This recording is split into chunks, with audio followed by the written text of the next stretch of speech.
Oi, galerinha! Daremos início a mais uma aula da Escola de Ensino Fundamental Albatida Tavares de Oliveira Guerra, disciplina Língua Portuguesa, professora Arielke Lima.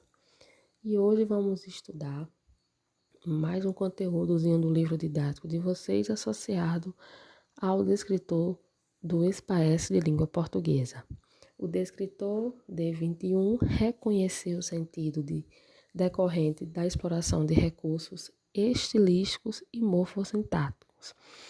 E o conteúdo do livro didático é poema visual, como vocês vão assistir ou assistiram a videoaulazinha, uma breve videoaula sobre o poema visual e o poema.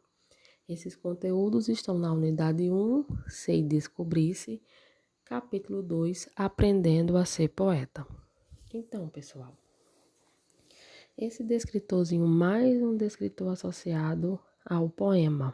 Nós já vimos dois, nas semanas anteriores, que era identificar semelhanças ou diferenças de ideias, opiniões. Vimos na semana passada inferir o sentido de uma palavra ou expressão, sentido próprio e figurado, também relacionado ao poema. E hoje vamos estudar esse descritorzinho, reconhecer o efeito de sentido decorrente da exploração de recursos estilísticos e morfossintáticos bem comuns em textos literários, principalmente nos poemas, seja poema visual ou poema convencional, que é o composto por versos e estrofes. Então, pessoal, esses recursos estilísticos estão relacionados ao quê? As figuras de linguagem que nós vamos estudar, certo? As figuras de linguagem que eu vou explicar um pouco sobre essas figuras presentes nesses poemas. E os morfossintáticos, não só os recursos, não só as figuras de linguagem, como também a adjetivação. E esses recursos morfossintáticos referem-se ao quê?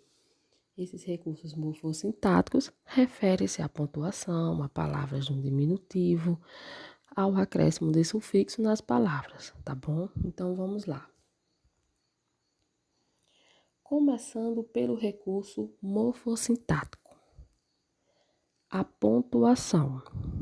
Gente, a pontuação é um recurso bem utilizado em todos os textos. E nos textos literários, como em conto, poemas, poesias, romances, é bem mais ainda predominante a questão da pontuação. Para quê? Para atribuir um maior significado ao texto, certo? Então, eu coloquei como exemplo aqui do recurso morfossintático bem comum, bem predominante, mais ainda em um texto literário, eu coloquei como exemplo um conto. O conto aqui do Patinho Feio. Esse conto aqui, vocês podem observar a presença de vários pontinhos, como 2 pontos, a questão da pontuação presente nos 2 pontos, no travessão, nos pontos finais, não é isso? Nas aspas. Então, como eu já falei, a pontuação nos textos literários, ela está bem mais presente para quê? Para atribuir mais significado, mais sentido ao texto, tá certo? Outro recurso bem comum nos textos literários também é a questão das palavras no diminutivo. Se vocês observarem, as palavras no diminutivo, elas podem indicar, dentro de um contexto, ou desprezo, ou ironia, ou carinho. Nesse caso aqui, ele é um homenzinho desprezível. Essa palavrinha aqui, no diminutivo, homenzinho, está dando ideia de quê? De desprezo. Não é ideia de carinho, nem é ideia de ironia. Aqui, dentro desse contexto aqui, está dando ideia de desprezo, dizendo que o homenzinho é desprezível. Mas também, dependendo do contexto, quando vocês pegam um texto, um determinado poema, ou qualquer texto, vocês podem perceber o significado de ironia ou o sentido também de carinho, tá certo? Isso vai depender do contexto. Outro recurso morfossintático utilizado nos textos, principalmente nos literários, é a questão do sufixo, o acréscimo de sufixo. O que é o sufixo, né? É um novo elemento que vai ser acrescentado na palavra. Por exemplo, me empresta duzentinho. A palavra original é o quê? 200, né? Então, acrescentou o sufixo inho para dar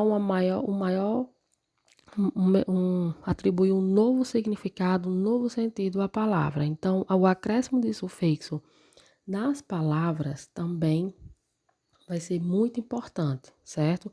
Principalmente nos textos literários, que os textos literários, eles abusam desses recursos morfossintáticos, abusam dos recursos estilísticos para atribuir um significado maior ainda, certo? Nas palavras. Como também nesse primeiro caso, é um artigo de primeiríssima qualidade. Veja, mais uma vez o acréscimo do sufixo íssima, certo? Para atribuir um maior significado. Nesse caso, nesses dois exemplos, o acréscimo de sufixo serviu para atribuir uma maior expressividade. Quis enfatizar ainda mais a ideia dessas frases, certo? Agora vamos aos recursos estilísticos. Os recursos morfossintáticos são o quê? A pontuação, que vai ser bem presente, as palavras no diminutivo, como também o acréscimo de sufixo. Esses são recursos morfossintáticos bem presentes, principalmente nos textos literários. Agora, os recursos estilísticos. Os recursos estilísticos se referem às figuras de linguagem e à adjetivação. As figuras de linguagem que vão ser bem presentes, certo? Nos textos, nesses textos que estamos estudando, vão ser a onomatopeia, que é a imitação de sons. Veja, aqui é um poema visual e tem a imitação de vários sons, como kkk, pra, tang-tang, zing-tang, enfim, tem a onomatopeia, ela imita sons, certo? O latim, enfim. Então,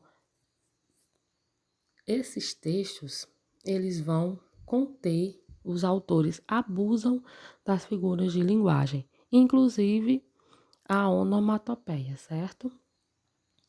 Nós temos também a aliteração bem presente nesses textos. Por exemplo, o que é uma aliteração? A aliteração é a repetição de uma consoante para atribuir uma maior sonoridade ao poema. Então, aqui, gente, na aliteração predominante aqui nesse poemazinho visual, é o quê? A repetição da consoante V. Vejam, o V vai predominar em quase todo um poema. E a intenção da repetição dessa consoante aqui, da aliteração, vai ser o quê? Atribuir uma maior sonoridade ao poema. Porque se eu repito uma letrinha várias vezes, uma consoante várias vezes, então eu quero dar som ao meu poema, certo? Então, a aliteração é o quê? Uma repetição de sons consonantais para atribuir sonoridade ao poema. Aí nós vamos também ter mais uma figurinha de linguagem. Além da onomatopeia, além da aliteração, vamos ter o assíndroto. Essa figura de linguagem também bem presente nesses textos literários, porque, veja, um exemplo. Um trechozinho do poema de Cecília Meirelles. A tua raça quer partir, guerrear, sofrer e vencer. O assíndito, ele não vai repetir várias vezes a conjunçãozinha e, certo? Essa conjunçãozinha e, ela vai evitar, o autor evita de repeti-la várias vezes. Porque eu poderia colocar aqui, a tua raça quer partir e guerrear e sofrer e vencer e voltar. Mas só que esse ezinho aqui, que é a conjunçãozinha, ela não vai ser repetida várias vezes, tá certo? Ou seja, ele vai omitir o é, certo? Para que o poema ele tenha mais objetividade, tá certo? Seja o mais simples e o mais claro possível de entender, certo? Já o polissíndromo é o contrário. Quando o autor ele quer dar muita ênfase, ele quer dar mais, como digo, uma ênfase melhor no poema, ele quer enfatizar, dar uma maior expressividade ao poema, ele já vai repetir o é. Enquanto o assíndroto, ele omite o ezinho, essa conjunçãozinha é, o polissíndroto, ele vai repetir várias vezes, já vai ser o contrário, ele vai repetir várias vezes o é para dar uma maior expressividade ao poema, tá certo? Então, é como esse exemplo aqui do poeminha de Olavo Bilac, que repetiu várias vezes a conjunçãozinha é, tá certo? E outro recurso, além das figuras de linguagem, como a onomatopeia, a aliteração, que é a repetição de sons consonantais, repetição de uma consoante, o assíndroto, que é a omissãozinha do é, o polissíndroto, que é a repetição do é, nós também encontramos bem comum, um recurso bem comum estilístico encontrado, que é bem comum nesses textos literários, é a adjetivação, ou seja, mais de um adjetivo, certo? Um ou mais adjetivos, na verdade, para o texto ficar mais expressivo, certo? E como, por exemplo, aqui, as ondas do mar eram o quê? Leves, brancas e espumosas. Então, utilizou esses adjetivos aqui, no caso, 3, para dar uma maior expressividade ao poema, uma ênfase maior ao poema, tá certo? Então, o uso da adjetivação é quando vai utilizar um ou mais adjetivos para enfatizar e se expressar melhor, dar mais expressividade ao poema, tá certo? Então, pessoal, eu espero que vocês tenham compreendido esse conteúdo, certo? Esse descritor do SPAES é bem importante para vocês. Então, na atividade de hoje, vocês vão não só fazer questões relacionadas a esse descritor, como também vocês vão interpretar alguns poemas visuais, né? Que são os poemas compostos por letrinhas em formas de imagens. É um poema totalmente, um pouco diferente do poemazinho convencional, tá certo? Então, espero que vocês tenham compreendido esse conteúdo, tá bom? Então, só uma questãozinha só para a gente reforçar, para a gente terminar, é a questãozinha aqui, um textozinho de Porquinho da Índia, de Manuel Bandeira. Então, nesse textozinho aqui, o que era que vocês precisariam fazer? Vocês precisariam indicar o sentido das 3 palavrinhas que estão no diminutivo. Então, vocês lendo o texto, primeiro precisam fazer a leitura atenta do texto para poder perceber qual o sentido dessas 3 palavrinhas aqui: porquinho, porquinho, bichinho e ternurinha dentro do texto. Nesse caso aqui, que eu não vou ler para não ficar tão extenso o vídeo, nesse caso aqui, essas 3 palavrinhas aqui, ao fazermos a leitura, nós percebemos que ela vai indicar carinho, certo? Essas 3 palavrinhas aqui, esse recurso morfossintático utilizado pelo autor nesse texto, ele quis indicar, certo? A intenção dele foi que essas palavras indicassem carinho, certo, pessoal? Então, são questões assim, certo? Que vocês vão encontrar desse tipo, referente a esse recurso morfossintático, tá certo? E eu espero que vocês tenham compreendido o conteúdo, bons estudos e um grande abraço e fiquem com Deus.